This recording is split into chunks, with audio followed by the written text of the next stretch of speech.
Hi kids, welcome to another episode of Miss K's Earth Science. Today we are going to start Unit 8, which is the water cycle and climate.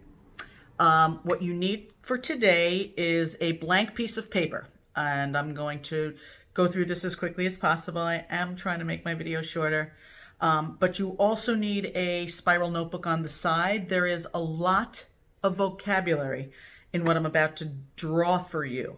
I want you to have a piece of paper and I want you to hold it landscape, not portrait. Landscape, not portrait. Landscape. Blank preferably. So if you have a piece of paper in your printer, you can grab one of these, hold it this way, and then you should probably also have a notebook that you can write some notes on. I'm going to be giving you vocabulary. I'm not going to be writing it. I'm going to be writing the word, not the definition. Excuse me. So you should be writing the definition on the side. You can pause the video as I explain what something is, copy it down, and then continue with the video. And that's how you'll be able to get through this quickly, efficiently, and get all the vocab you need. Again, you need a piece of paper like this. What I draw, I want you to scale it the way I scale it. Okay, so if I draw a line across this, you should draw it in the same place. If I draw something up here, you should draw it roughly the same size on your piece of paper. And what we're going to do is we're going to draw a water cycle. Now, you've been taught the water cycle before in other grades, but we're going to bump it up to a high school level, to a Regents Earth Science level, because this is the water planet. They call it the water planet. And of all of the water on Earth, and there is a lot, 97% of it is salt water. 97%. We can't bathe with salt water. We can't irrigate our crops with salt water. We can't drink salt water, certainly. 97% of all the water on Earth is salty. So we can't use that. That leaves only 3%. And that 3% is not evenly distributed. 1% of it is the ice caps or the glaciers, which, yes, are melting, but they are kind of trapped somewhere else. What's left is still up there. Okay, so that ice is really not readily available to us. There's two other sources of fresh water which are also not evenly distributed.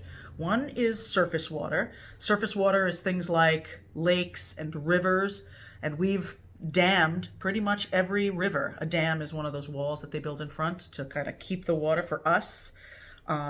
It's not really good for the environment to dam rivers, and we've dammed pretty much every major world river. That's surface water. And then there's groundwater. Groundwater is water found underground, not on the ground. That's surface water. Groundwater is under the ground.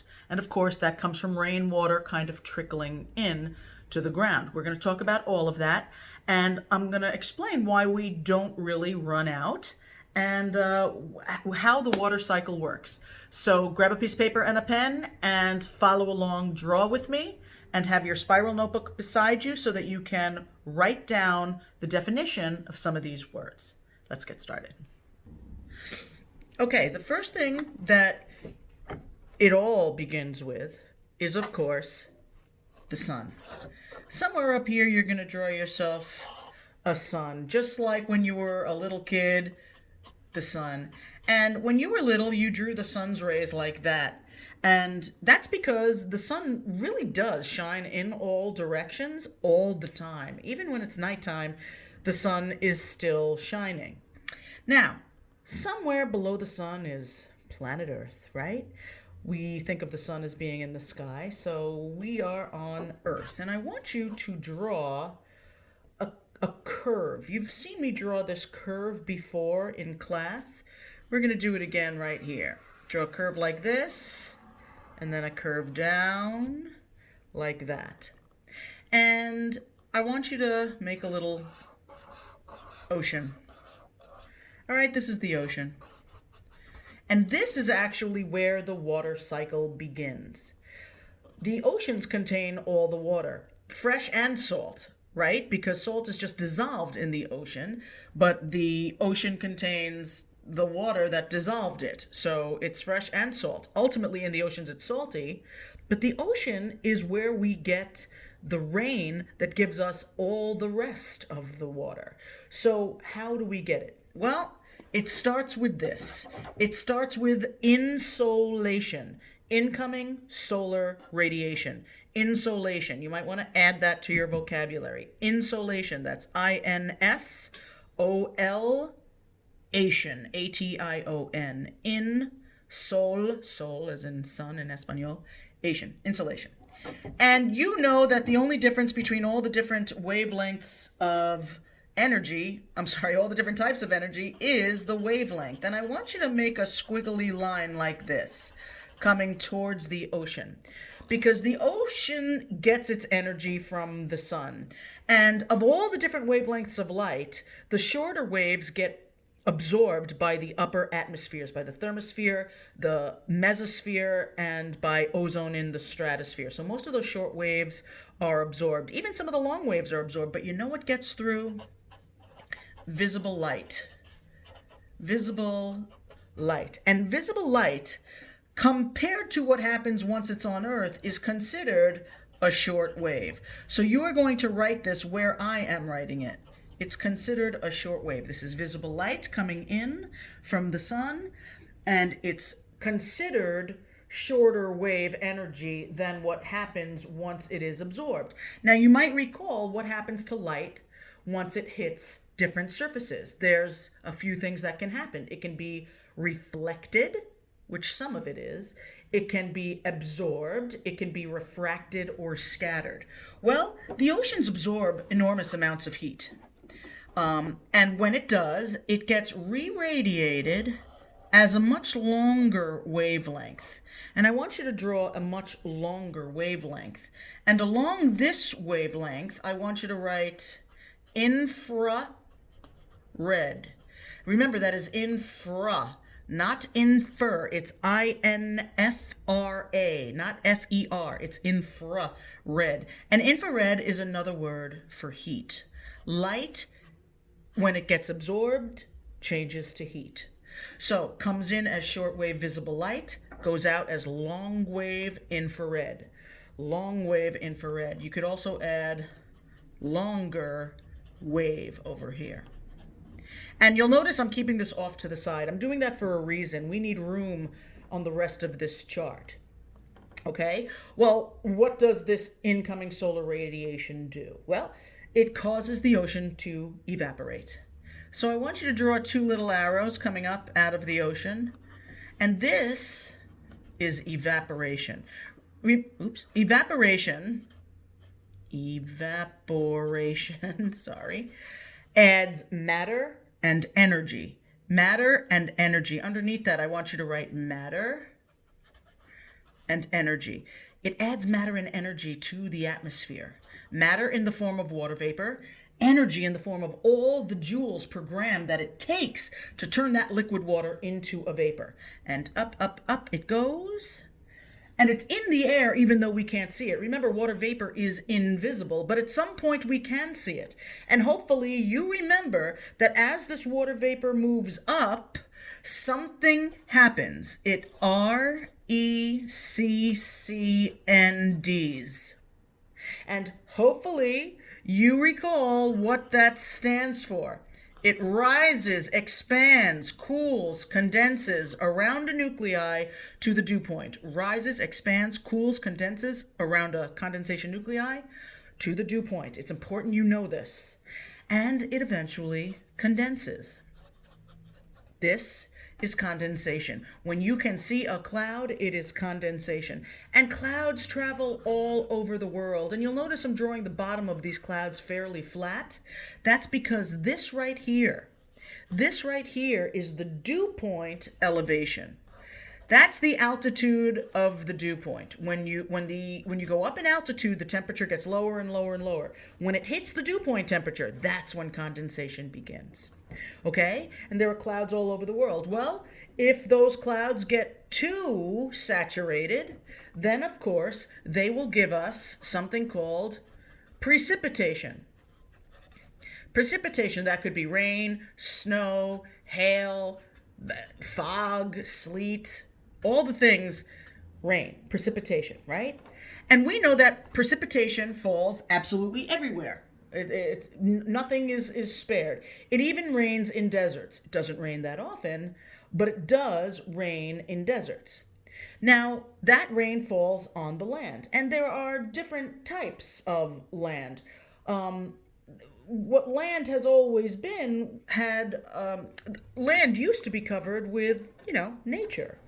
We have systematically removed that nature, unfortunately, and we have paved the surface of the earth. We have created cities and houses and parking lots and shopping malls and things like that. That's anything but natural, and that is the removal of nature. Every place you see a road or a parking lot or a bunch of stores, that all used to be forested or vegetated somehow.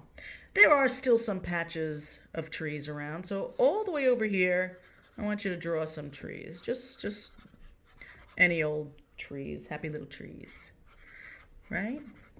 And when it falls on the land, what happens if rain falls in a forest? Well, some of it falls on those leaves. It drips off those leaves onto the soil, onto the humus. And that soil becomes nice and rich with some of the leaves that fell off the tree. But some of that water actually goes into the ground, right? That water trickles between the particles of dirt into the ground. That process is called infiltration. Infiltration. And you could see a word in the word infiltration, just kind of part of it. You can kind of see the word filter, right? It filters in the water. It rains on the forest and it kind of filters around the particles of soil and it goes into the ground, right? But some of it actually gets caught up in these trees. I switched to a pen, so I hope you could still see this. The part that goes up into the trees gets sucked through the roots, up the trunk, out into the leaves, into the needles of the tree, whatever kind of tree it is. And believe it or not, trees contribute to climate. And when we remove them, we cut off the atmospheric rivers. They are literally called atmospheric rivers because water is redistributed back into the atmosphere from green plants. This is why every time you touch a real plant, it feels cool to the touch because water is actually evaporating out of their leaves, and evaporation is a cooling process. That process of the water coming out of their leaves or needles, that is called transpiration. Trans, T-R-A-N-S, piration. Piration, P-I-R-A-T-I-O-N, transpiration. You should add this word to your vocabulary list. Trees, with a T, transpire. It might be easy to remember, people with a P, perspire. If you've ever heard somebody refer to sweat more politely as perspiration, people perspire, trees transpire. It's the same thing, trees sweat. Tree sweat. Don't believe me? Take a clear plastic bag, put it over the branch of a tree, tie it close to the tree, and just wait an hour or 2 or 3 and go back and look at the bag. You'll see water droplets trying to evaporate, but they're stopped by the plastic. Transpiration. So some of that water infiltrates into the ground, some of it goes up into the plants and back out into the atmosphere to be carried by the wind currents all around the world. So, how far down is this going to go? Well, some of the water will go into the trees, but some of it will infiltrate. Is it going to infiltrate forever? Is it going to go all the way down into the center of the earth, to the core? I mean, when is it going to stop? Well, it's going to stop when there's no more spaces between the soil for the water to flow between. The water's not flowing into the soil. It's flowing around the soil, right? And soil is made up of 2 things. It's made up of weathered rock and mineral material and decaying organic matter. The leaves, the twigs, the bugs, the dead stuff, right? That's what soil is. That's the humus part. But the deeper you go, it becomes chunky, rocky stuff. And the deeper you go, it gets even chunkier and less broken up. And the deeper you go, eventually, you are going to hit solid rock. Now, to draw this properly, I want you to go to your ocean. Go beneath your ocean about, an inch or so. And I want you to draw a straight line all the way across. Why? Because down here, way down, deep down, this is solid bedrock. This is solid rock. The water can't go between the water can only go between the soil. Once it hits solid rock, it's going to fill up. It can't go through the solid rock. It can't go through the crust. This is the crust, the solid bedrock. So there's the ocean floor. This is all sediment, right? And then there's layers of sediment and layers of sediment. But even beneath the ocean, eventually you're going to hit solid bedrock, deep beneath the layers of sediment. And even on land, you're going to eventually hit solid bedrock. So that water will infiltrate down, but then it will start to fill up. And, well, how far does it fill up? Interesting question. You see where this is, where the ocean meets the land? That's a little place called sea level. I want you to draw a line from the edge of your ocean, from sea level across. When it rains on the land and that water goes into the places that are not paved, it goes through the soil, it goes through the spaces between the sand and the dirt, through the spaces, it hits solid bedrock, and then it starts to fill up. And over the millennia of years and hundreds of years, thousands of years, millions, hundreds of millions, billions of years, there's a lot of water stored underground, and they call that groundwater. Groundwater. This is water stored underground. And the body of earth that holds the groundwater has a name. It is called an aquifer. An aquifer. A-Q-U. Aqua, like aqua, water. Aquifer. F-E-R. A-Q-U-I-F-E-R. An aquifer is the body of earth that holds groundwater. Please add that to your vocabulary word sheet. An aquifer is the body of earth that holds groundwater. That's water that is underground. And this area down here that's just filled with water between the particles of sand and dirt, this is called the zone. You know what? I should probably write it a little bit further over. I'm going to write it down here. This is the zone, don't worry about that. The zone of saturation. Zone of, I'll put this in a circle. Zone of saturation. It's saturated down here. It is just waterlogged. It's like if you had sand in a glass and you poured water into it. There's all the air bubbles between the particles of sand will bubble up to the top, and the water will settle down between the particles. It's saturated down there. This is where groundwater comes down to. It hits the solid bedrock and kind of fills up. Now, there is an edge to the part of ground that is saturated. There's an edge to the zone of saturation, and it's this line right here.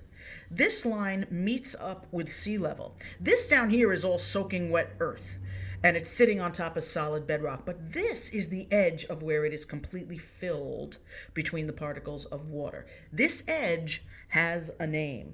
It is called the water table. It is called the water table. All the things I'm adding to this, you should be adding to your vocab list. This is the water table. This is the edge of the zone of saturation. Above that, the water can go through, it can infiltrate into the ground, infiltrate into the ground, and it fills up. But at some point, the air that was between the particles escapes. So here, it's damp, but it's not saturated.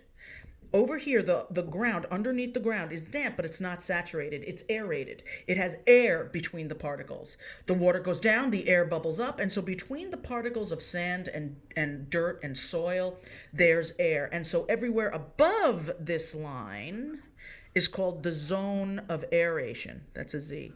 Zone of, I'm going to go above where I wrote water table. A-E-R-ation.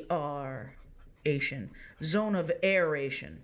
That is the zone of aeration. Everything above that has air between the particles of soil. Everywhere below the water table is saturated. So that's the zone of saturation in the aquifer that holds groundwater.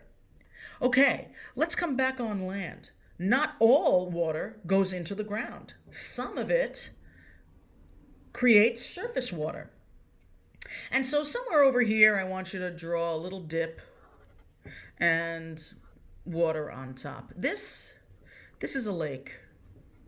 There are often lakes in the woods, right?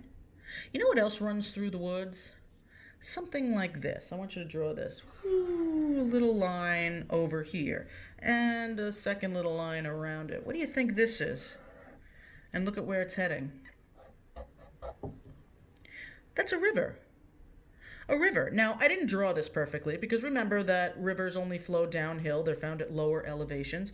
This is a river. This is considered surface water.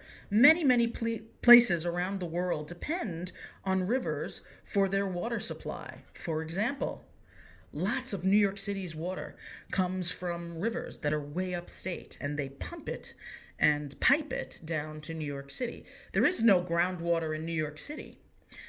Long Island has very few surface water bodies because we are just a pile of sediments formed by a glacier. So the only water source on Long Island is beneath our feet. It is in the aquifer. And so, how do you get water out of the aquifer? Well, perhaps you've seen one of these in your neighborhood. Draw this. You've seen a big, they call them water towers, that looks like this. And it might say, West Hempstead on it, or it might say Freeport on it, or it might say whatever your town is. I'll write West Hemp on there. That's a water tower. How does a water tower work? Technically, water towers are really storage facilities. They have water pumped up to them, but they also, some of them, drill down all the way down to get groundwater. But that's not far enough. If they only drill down to above the water table, they're going to be in the zone of aeration. It's like slurping out of a straw in a glass. It's like if you finished all the water in your glass and you kept trying to suck through a straw, you know that sound it makes, that sound, forgive me, right? That you're not going to get any water. You're just going to get that slurpy sound. So in order to get groundwater, we must drill past the water table. You got to get into the zone of saturation, and then you can suck the water out of the ground from between the particles of sand and stuff, and you can clean it out. And believe it or not, this is very clean water. People think if it's gone through the dirt, it's dirty. It's just the opposite. The dirt acts as a filter. So all the dirt and stuff is up here. By the time it's down here, between the bigger rocks, it's very clean. And it's very old, it's ancient, clean water that we drink out of our taps. Now, we have to take care of it because if we put stuff on the surface of the earth that's going to be harmful to our water body, that's not good. We want to avoid things like pesticides and fertilizers and fungicides and chemicals that we put on our lawns. We don't want to do that because when it rains, it's just going to go into our aquifer. That's our drinking water. We have to treat it better. But I'm going to explain how these things work. Those water towers are built in places that have people, and all places have people now. So here is my house, and here is your house, and here is the other guy's house, and here's that other guy's house, and the houses are small, but nearby there are cities. There's New York City, and there's the Empire State Building, and there's the Chrysler Building, and there's the, I don't know, some other building, and there are cities over there, right? What happens when it rains on a city? It doesn't infiltrate, can't infiltrate. What happens when it rains on your house? Can't go through your roof. What happens when it rains on your driveway or on the Long Island Expressway or on Hempstead Turnpike or any of the places? What happens when it rains on pavement? Well, it can't infiltrate. The earth doesn't like that. But we don't care what the earth wants, we care what we want, right? Sadly, that's the case. And something happens. Something not good. This is called runoff. Think about it. You've all seen a flooded road somewhere. When rain lands on a paved surface, like the Long Island Expressway, like a driveway, like a parking lot, it has no place to go but down. It has to go downhill. Water only flows in one direction. Instead of infiltrating through the bare earth and getting filtered through the soil, going into the ground and cleaning it, there is nothing to filter that water. So think about all the things that are on a road, the motor oil, those rainbow puddles, the brake dust, the grease and grime, the antifreeze, the cigarette butts, the litter. Think about what's on your sidewalk near your house. You've all seen people walking their dog. Maybe they pick up some, maybe they don't, but they can't pick up the pee, right? They can't pick up the urine. So there's animal waste, and there's wrappers of litter and stuff. There's just garbage and stuff. Runoff is very toxic. This is called urban runoff. Now, this is not the same, that's a dead guy, by the way. This is not the same runoff as would happen on a mountain slope, because that's just running over rock. That's totally natural, and believe it or not, that does clean and aerate the water. But if it runs off of a road, all of that dirt and filth and chemical onslaught and road salt and who knows what else goes directly into the sewers on the sides of the road. Those sewers bring it directly into the nearest water body. And what do you think that does to those fish in a river, in a creek, in the Meadowbrook, right? The Meadowbrook Parkway is named after the Meadowbrook, which is a body of water that flows next to it. And every brook and every stream and every river leads to the nearest body of water, large body of water. In the case of Long Island, that is going to be either the bay, the Great South Bay and the ocean, the Atlantic, or the Long Island Sound. Okay? So there are a few things that happen, but it all starts with our friend, the sun. The sun, all the short waves, the gamma rays, the X-rays, the ultraviolet, those get absorbed by the upper atmosphere. But you know what gets all the way through the atmosphere to the surface of the earth? Visible light. That is shortwave. When it gets absorbed, it changes to heat, and it is re-radiated as long-wave infrared heat. We are going to talk a lot about this topic later in this unit. Okay? This insolation, incoming solar radiation, you might even want to add that over here. Insolation. This insulation is the fuel for the rest of this chart. Okay? Incoming solar radiation causes evaporation. Evaporation. That vapor drifts into the air, and when it gets to the right altitude, it rises, expands, cools, condenses around a nuclei to the dew point, which creates clouds. And clouds bring that water vapor all over the world, far away from oceans. And when they are saturated, they fill up, they have to give back their water. And that water falls as precipitation. It's not only rain. It could be rain, snow, hail, sleet, fog, and precipitation falls everywhere. If it falls on a natural surface, two things will happen. Some of it will infiltrate. It will filter in to the ground, and it'll trickle through the soil particles, and it will eventually hit solid rock where it will fill up and create groundwater. That's the zone of saturation. This is all within an aquifer. An aquifer holds groundwater. Okay? The edge of that aquifer is called the water table. Everything below the water table is soaking wet with water between the particles. Everything above is aerated. So they call from the water table up the zone of aeration. That's A-E-R, not A-I-R. Okay? Trees and all green plants transpire. Trees transpire. Think of that T. And that puts atmospheric rivers of water back into the atmosphere to be carried around the world. Trees are critically important for climate, and we keep cutting them down. Please plant a tree. Plant 5 trees. Plant as many trees as you can throughout your lifetime. You will be saving generations of wildlife and oxygen and local air quality and infiltration. You will be doing a favor to the world and to future generations of both humans and animals. Okay? Transpiration. If precipitation falls on a city, it will run off. There's no place to go, and runoff is very toxic. This is called urban runoff. It has no place to go but downhill. That downhill will lead to the oceans, and it's toxic because our roads are filthy. There's nothing to filter them. There's no soil to buffer the ocean from all the chemical onslaught. Just one more thing I want to add, which I forgot to mention. These water towers are always built taller than the nearest community. Water is not pumped to your house. It works by gravity. It works by using gravity. So these, as long as they're taller than any of the houses that they supply water to, it will simply go downhill. That's how the water gets not just to your house, but to the second floor of your house. As long as the second floor is at a lower elevation than the top of this water tower, it will supply your house with water. Okay, these are the basics of the water cycle. You need to know all of these. Please make sure you know what the zone of saturation is, what an aquifer is, that it stores groundwater. You must know what the water table is. The zone of aeration is above. You must know the word infiltration, transpiration, evaporation, condensation. You got to know all of this. Okay, this is the water cycle. I will be giving you questions on it shortly. Okay.